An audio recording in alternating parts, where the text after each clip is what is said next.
Okay, so this is just a short video talking about our characters in our film and comparing them to different characters from previous film noirs.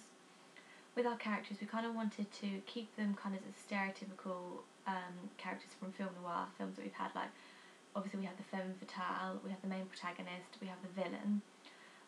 But we kind of wanted to subvert the genre a little bit and kind of like change it around to make them a little bit more interesting and more up to date and modern, as in a neo-noir. So with the femme fatale, we had her as a stereotypical femme fatale in the sense that she was very seductive and very sexual within the way that she was very playful within her character and her persona. Yet we had her kind of more as a dominant role, and we subverted the genre and the stereotypical convention of a femme fatale, as we had her as the actual killer at the end of the film. So when people were expecting it to be kind of like the villain, the main protagonist who killed the villain at the end, we subverted that and made it so that the femme fatale killed her. We did this to kind of create an aspect of like suspense within the audience and kind of the idea of the unknown and kind of a bit of mystery, because we wanted to keep it kind of like interesting and fresh. We had her wearing very seductive coloured clothing. We had her in every scene pretty much she was wearing red. Or if she wasn't, she'd have red lipstick and red nails throughout. We kept that as a continuous thing, as we wanted to kind of have a theme of her and keep that kind of mentality going throughout. But we had her kind of more kind of a rough kind of version of a femme fatale. We had her more dominant in the sense that she'd wear a lot more like rugged clothing, for a sense like she'd wear, in a few scenes she wore like a leather jacket, which kind of made her kind of like a lot more rough and kind of like show that she's in control of the situation. She's a very powerful woman and does as she pleases.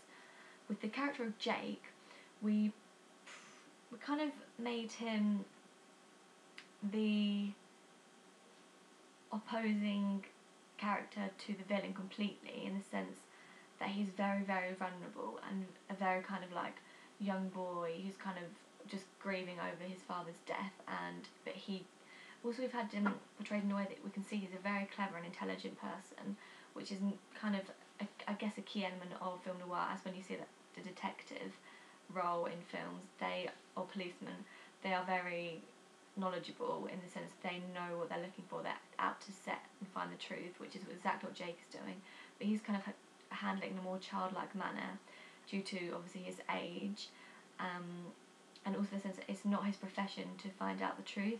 He's doing it out of the will of his own good for his father to get justice served. So we subverted that in a way that he's a very mature character for his age, but he's not actually a detective himself. He's just kind of a young boy trying to find the truth about his dad. With the villain, we kind of kept it very kind of cliche, in the sense that you can see immediately from the beginning that he is the bad person within the film. He is someone that you need to look out for, although at the beginning he may not seem like a key part of the film because he's not very seen very much. But as the film kind of like becomes more complex and the plot line evolves, we see how it becomes a lot more corrupt the more that he's involved within the storyline and the more that he's in a lot more of the scenes.